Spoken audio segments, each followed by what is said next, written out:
Please don't leave me. I love you. She's sitting on the edge of the bed, bare shoulders, hair undone, eyes red, not from crying, not yet. He is standing with his back to her.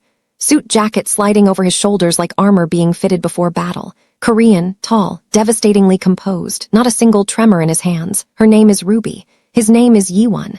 And right now, between them, there is a silence so heavy it could crush bone.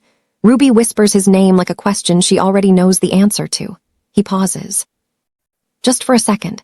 The kind of pause you feel in your chest, then he keeps buttoning his shirt.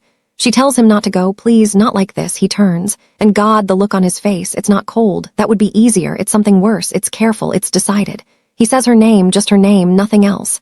And somehow that's the most devastating thing she's ever heard. She stands, sheet pooling at her feet. She crosses the room and places one hand on his chest, over his heart. She can feel it. It's beating fast. He is not as calm as he looks. She tells him to look at her and tell her last night meant nothing. A long, agonizing beat. His jaw tightens. His eyes, dark and unreadable, drop to her hand on his chest. He doesn't say it. He can't. But he steps back anyway, picks up his watch from the nightstand, clasps it with the precision of a man who controls everything except, apparently, this. He tells her there are things she doesn't know about him. Things that make this impossible. She asks what things. He walks to the door, hand on the handle. He tells her to forget last night. The door closes.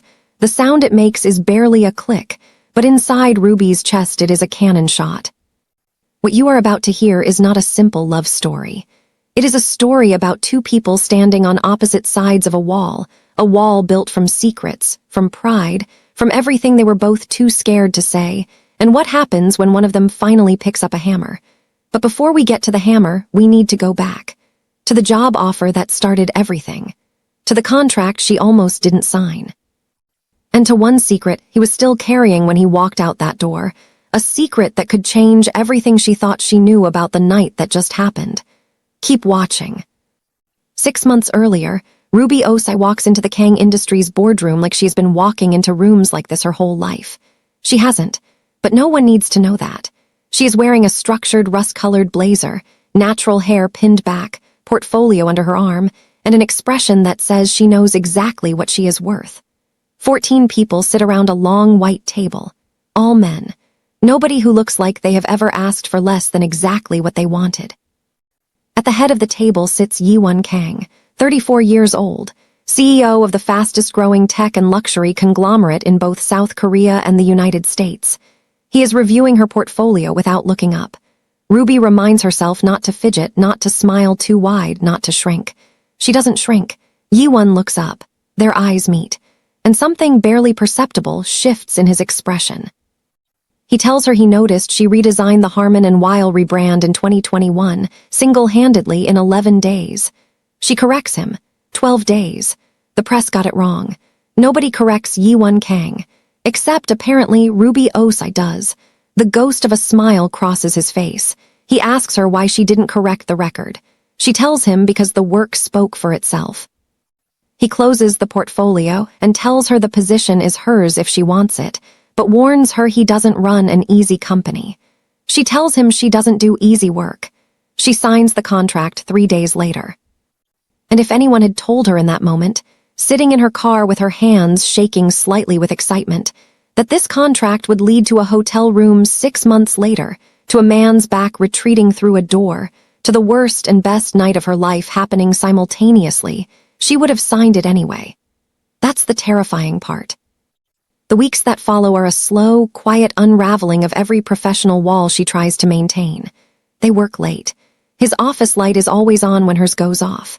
A cup of coffee appears on her desk one morning with no explanation, Korean style, exactly how she had mentioned offhandedly once in a meeting.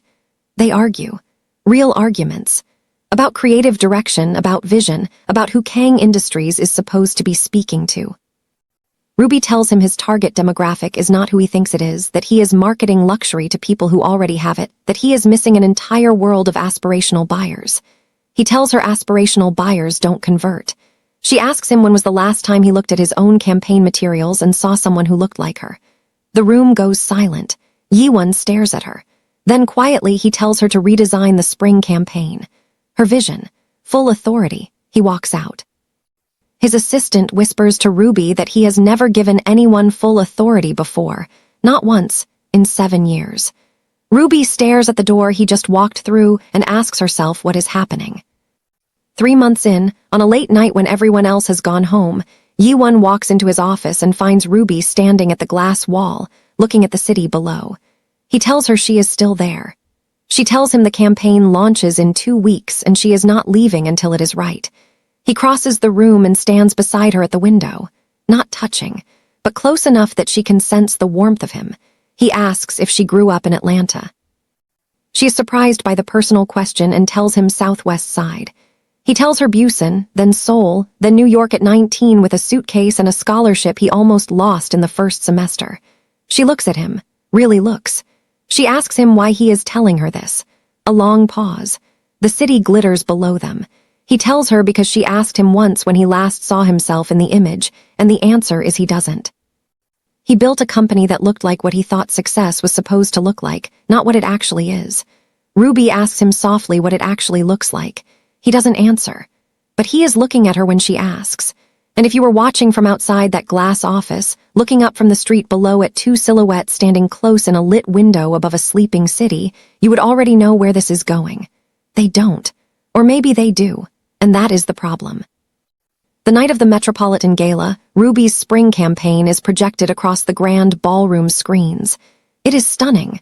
Diverse, warm, aspirational, and unmistakably Kang Industries, but unlike anything they have ever produced. The room loves it. Ruby stands at the edge of the crowd, champagne in hand, watching people react. And then she feels it, that specific awareness. The kind you get when someone is watching you. She turns. Yi-won is across the room in a perfectly tailored black suit. He is not looking at the screens. He is looking at her. When their eyes meet this time, neither of them looks away. He crosses the room slowly, deliberately, like a man who has made a decision he has been fighting for months. He tells her she changed them. She tells him she changed the campaign.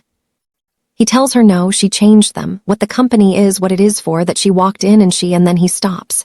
His jaw tightens. She whispers his name. He tells her he needs her to know something before tonight goes any further. Her heart rate doubles. He begins to tell her there are things about his life, his situation that he hasn't told her, things that complicate and then chaos.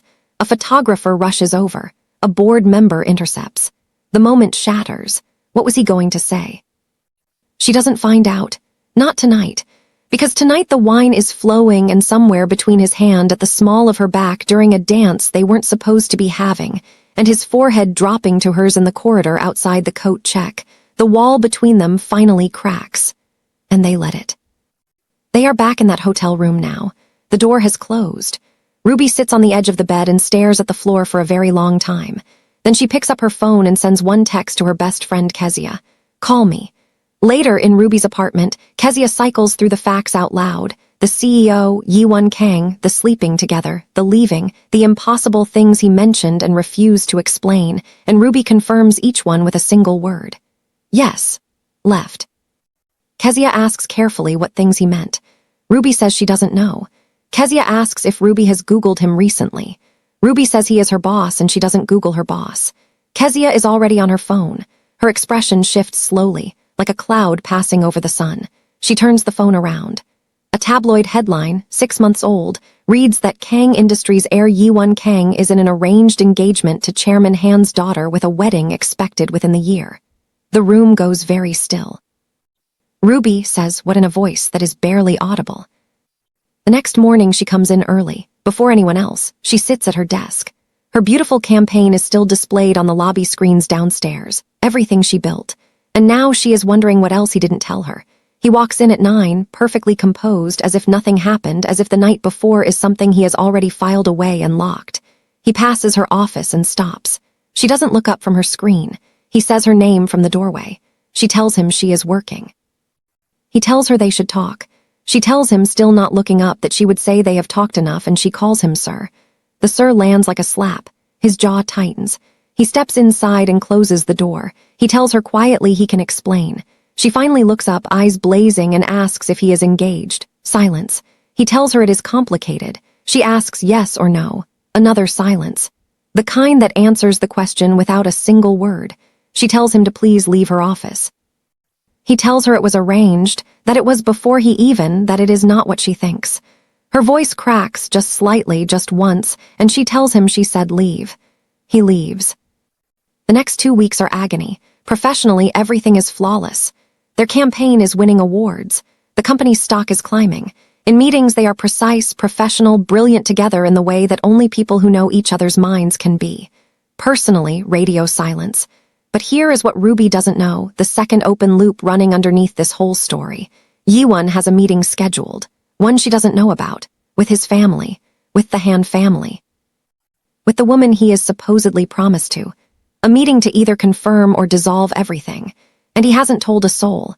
In a private room of an upscale restaurant, Yiwon sits across from Soo-jin Han, beautiful, poised, the daughter of his father's oldest business partner. She reaches across the table and takes his hand and tells him he has been distant for months. He tells her he knows and he is sorry. Then she says it quietly, not unkindly. She tells him he met someone. He looks up.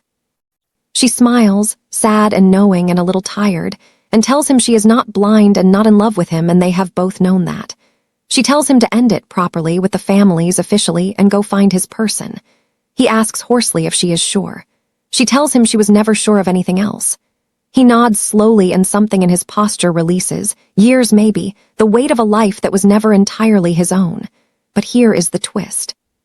Before he can call the families, before he can go to Ruby and finally say all the things he should have said, a story breaks.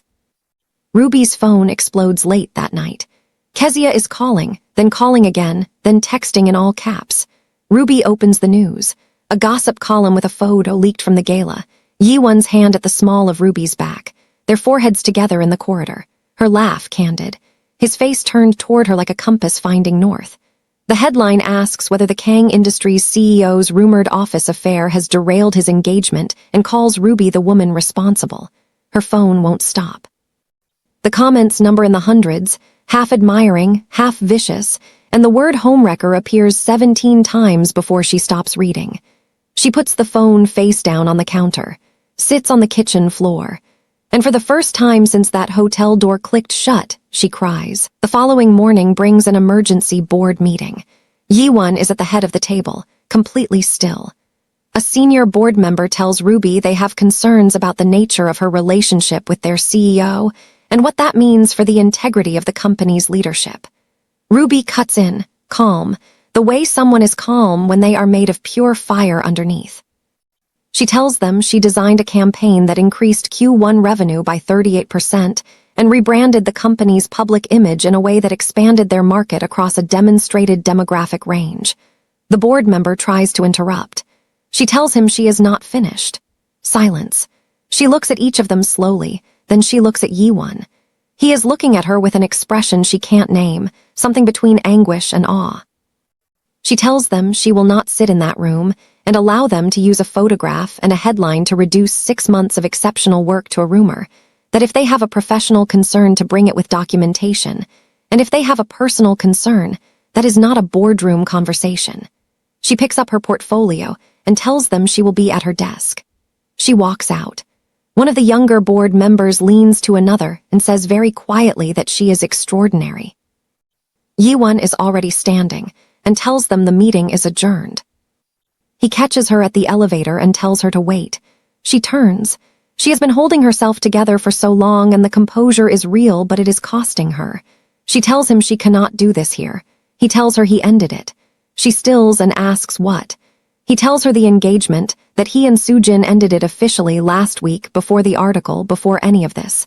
She asks why he didn't tell her. He tells her because he wanted to handle it properly first, because he didn't want to come to her with half a promise because she deserved, and she cuts him off. She tells him not to tell her what she deserved when he is the one who walked out of that room. Her voice breaks just once and she pulls it back. She tells him quietly that he left her sitting on that bed, and that is something she has to decide if she can forgive. The elevator opens. She steps in. The doors close between them. She takes 3 personal days. She goes to her mother's house in Atlanta and doesn't tell anyone except Kezia. She sits on her childhood porch, drinks her mother's tea. Her mother, Abina, sharp-eyed and 60 and missing nothing, sits beside her on the second morning and tells her she fell in love. Not a question. Ruby tries to deflect. Abina tells her she has her father's face when she is in pain and thinks she is hiding it. Ruby exhales and tells her he walked away. Abina asks what happened then. Ruby tells her he came back, said he ended the engagement, and Abina asks if Ruby believes him. Ruby is quiet for a long time. Then she says that is the problem, that she does. Abina asks what she is doing on her porch then. Ruby tells her she is trying to figure out if believing him is enough. Her mother takes her hand and asks one question. She asks if Ruby stays away, keeps her walls up, goes back to before she walked into that boardroom, will she be safe? Ruby says yes. Abina asks if she will be alive.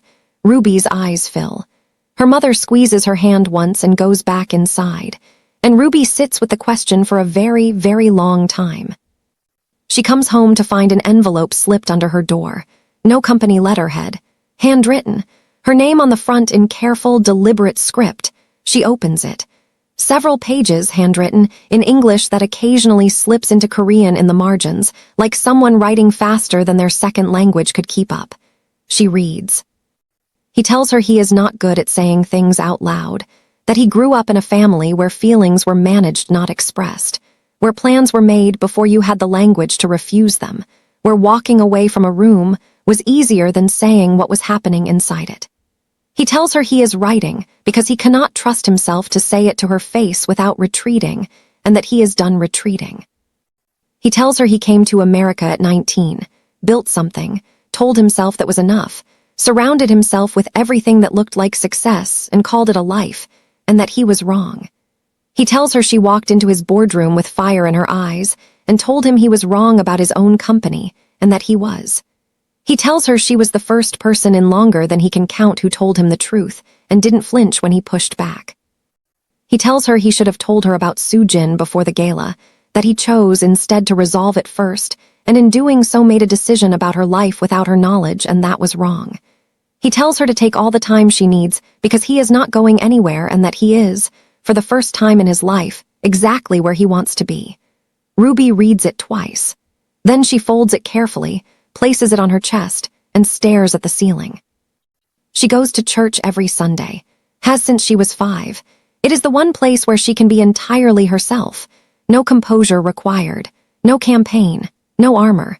The church is old and beautiful, and morning light comes through the stained glass and turns everything gold. She is early. The pews are mostly empty. She slides into her usual spot, bows her head, and closes her eyes. She prays for clarity, for courage, for the ability to stop loving someone who has made loving him complicated, or if that is not possible, for the wisdom to know what to do with that love. And then she feels it, that awareness, the same one from the gala, the same one she has only ever felt in his presence. Her eyes open slowly. She turns. Yiwon Kang is sitting in the pew directly behind her. Suit jacket, no tie, hair slightly less perfect than usual. Eyes carrying 3 days of sleep deprivation and something else, something open and raw and frightened in a way she has never seen on him. She barely gets out the words asking how he found her. He tells her Kezia. She says Kezia told him where she goes to church. He tells her Kezia said he had one chance, her words. Ruby almost laughs but doesn't. She tells him he cannot just come to her church. He tells her he knows and he is sorry. She tells him he cannot just keep showing up and expecting her to, and her voice breaks on the end of it. He leans forward, elbows on his knees, looking at her with everything unguarded, and tells her he didn't know where else to go. He tells her she told him once that when she doesn't know what to do, she comes here. Then simply, without armor, without calculation, without retreat, he tells her he is in love with her. He tells her he has been for months, maybe since she corrected him in his own boardroom in front of 14 people, and didn't blink. He tells her he knows he left when he should have stayed. That he kept things from her he should have said, and that he knows she is the kind of woman who does not give second chances lightly. Ruby says his name softly and tells him he came to her church. He says yes. She asks if in Seoul people just show up at each other's churches. The ghost of a smile crosses his face and he tells her no, and that this is entirely her fault.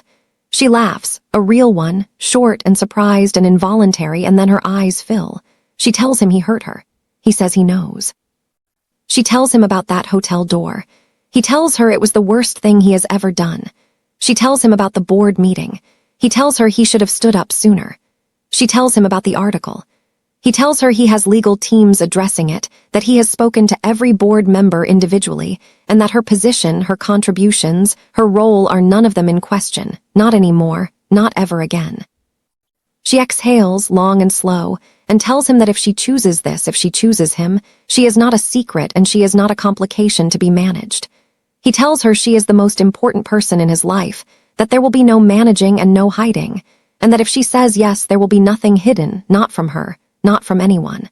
The church organ begins softly. The first Sunday visitors are arriving. Ruby looks at him for a long moment. She sees everything she knows about him, his precision, his pride, the man who walked out of a hotel room rather than be vulnerable, and the man sitting in her church in the morning light with his armor completely off. She asks him about the coffee on her desk since the first month. He blinks, surprised by the turn, and tells her she mentioned it once in the second team meeting. She tells him he remembered. He tells her he remembers everything she says. She looks at her hands, then at him, and softly tells him to ask her properly.